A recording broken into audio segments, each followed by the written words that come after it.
मारने का कहा कि मैं गोली मार दूंगा। वो बहुत ही गरीब भोला भाला सीधा इंसान है।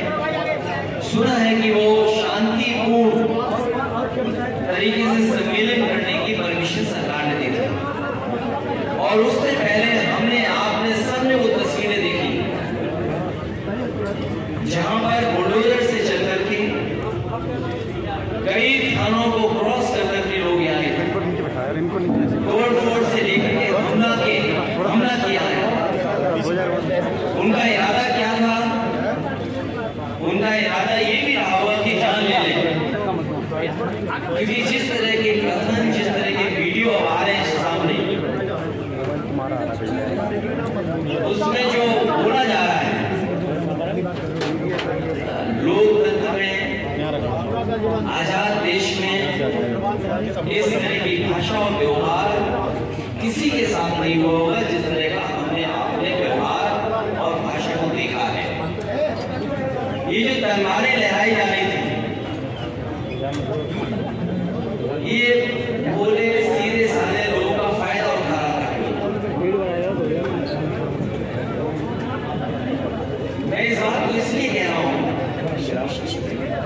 जिसने मुझे मारने का कहा कि मैं गोली मार दूंगा, वो बहुत ही गरीब भोला भाला सीधा इंसान है। इसी तरह बहुत सारे भोले भाले लोग आए थे, उन्हें कठपुतली की तरह इस्तेमाल किया जा रहा था। उन्हें ये भी नहीं पता था कि उनके कठपुतली बनाने में किनकी उंगलियों में धागा है। लखनऊ वालों के हाथ में धागा था कि दिल्ली वालों के हाथ में धागा। ये जो कुछ हम लोगों ने देखा, ये लखनऊ और दिल्ली का जो झगड़ा है बड़ा, उसकी वजह से ये ताकत दिखाने का प्रश्न हुआ। आगरा सामाजिक न्याय के राज के स्थापित करने का जो संकल्प उठा रहे हैं, उसी से रास्ता मिलेगा, क्योंकि बाबा साहब भीमराव अम्बेडकर का दिया हुआ संविधान ये हमारे लिए ढाल है। और कई मौकों पर संविधान ढाल के साथ साथ संविधान हमारा संजीवनी है। और अभी तक तो बाबा साहब भीमराव अम्बेडकर जी का संविधान हमारे सम्मान को, हमारे हक को, हमारे अधिकार को बचाते आए, वही हमारा ढाल बनकर निकला है। इसलिए मैं कहना चाहता हूँ, सामाजिक न्याय का राज स्थापित करने का जो संकल्प हम सब लोगों ने उठाया है, उसके लिए हम आज से आगरा को सामाजिक न्याय की पीड़ितात्मक राजधानी के रूप में स्वीकार करने की घोषणा करते हैं, क्योंकि आगरा जैसी जगह पर ही संकल्प लेना हम समाजवादियों के लिए बड़ी बात है। आगरा पीढ़ी के मान सम्मान के संघर्ष का नया कुरुक्षेत्र बनकर निकला और हमारे पीढ़ी के सम्मान और पीढ़ी से जुड़े हुए लोगों को बहुत बार अपमानित हुआ। समय समय पे हम लोगों ने अपमानित महसूस किया, अपमानित हुए। जो आदरणीय सुमन जी के घर में हमला हुआ है, ये कोई अचानक वाला नहीं था। आदरणीय सुमन जी के घर पर हुआ है हमला, और बहुत सोच समझ कर हमला हुआ, बहुत सोच समझ करके तैयारी के साथ हमला किया। ये कोई सुनने में आ रहा है, जो सुनने में आ रहा है, हो सकता है वो बात आप लोगों तक उससे पहले पहुंच गई हो। योगी जी की निगरानी में उनके एक सलाहकार और कुछ इंडिपेंडेंट स्वजातीय एमएलए जो राजस्थान के थे, इंडिपेंडेंट एमएलए को लखनऊ के एक बड़े होटल में बुलाया गया। फिर पटकथा उस सीएम के सलाहकार ने इन स्वजातीय एमएलए के साथ मिलकर लिखी कि राजस्थान और यूपी के कुछ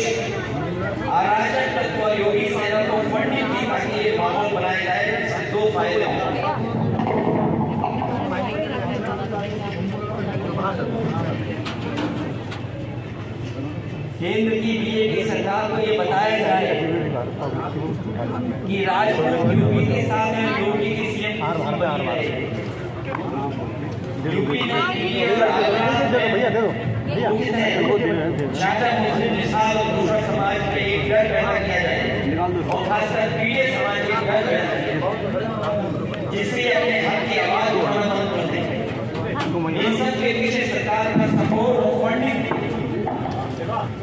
किसने खाने का इंतजाम किया, किसने टेंट का इंतजाम किया, कौन कुर्सी का इंतजाम करा, कौन हॉस्टल का इंतजाम करा, कौन भोजन का इंतजाम करा, इस सब के पीछे सरकार का सपोर्ट और फंडिंग है।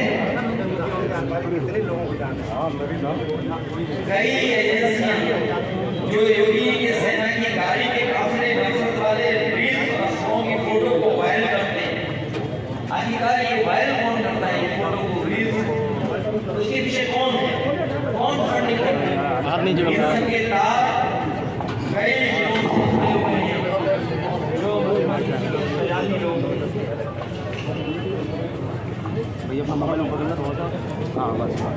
अरे यार मैं इसलिए कहता हूँ कि सरकार पिछड़े दलित और संघों को डराना चाहती है।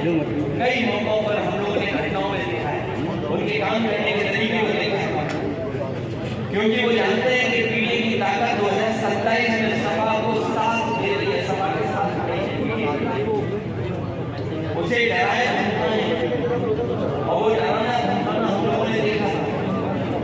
अभी जो बाइलेक्शन हुआ था उसमें किस तरीके से डराया धमकाया गया, उसे वोट नहीं डालने दिया गया।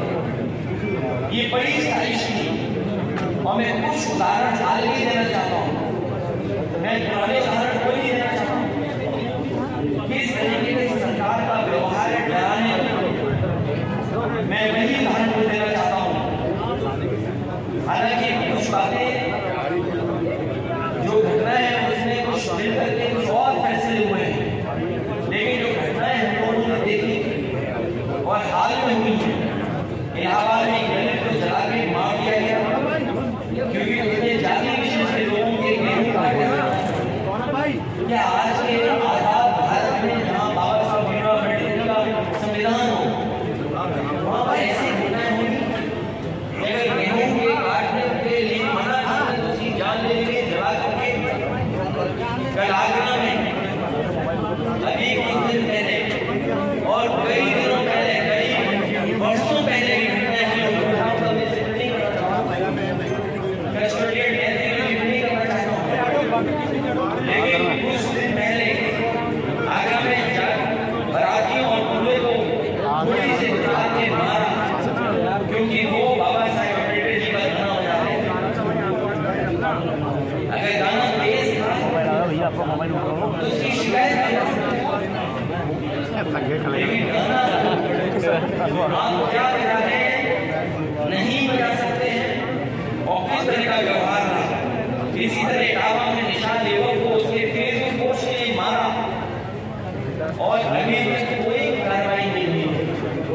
अभी हाल ही में फेसबुक पोस्ट लिख दिया, उसने विवेकानंद देवी को लेकर कुछ लिख दिया, उसको मारा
पर पुलिस ड्रोन की निगरानी में तलवार लहराती योगी सेना को के लोगों को पूरे सम्मान के साथ कोई कार्रवाई नहीं हुई। अगर कहीं कोई कार्रवाई हुई हो तो बताइए आप। और याद कीजिए क्या कहा जाता है पुरानी सरकार को। सर नीचे एक और प्रतिष्ठित चैनल की मैं न्यूज के आधार पर ये बात कह रहा हूं कि Yadav take over of UP police, मतलब यूपी की पुलिस में बस यादव है। ये प्रतिष्ठित न्यूज चैनल और ऐसी कई फर्जी खबरें चलाई जाती हैं। केवल एक नहीं खबर चलती, बहुत सी खबरें चलती थी। लेकिन आज जो आंकड़े हैं 2025 से वो खबरें कहीं चल रही हैं। आगरा में 48 थाने हैं, बताओ कितने हैं? मैनपुरी में 15 थाने हैं जो सरकार के सुजाती लोग हैं। मैनपुरी में 15 थाने, 15 में 10 पे हैं वो लोग। महोबा में 11 थाने हैं, 6 में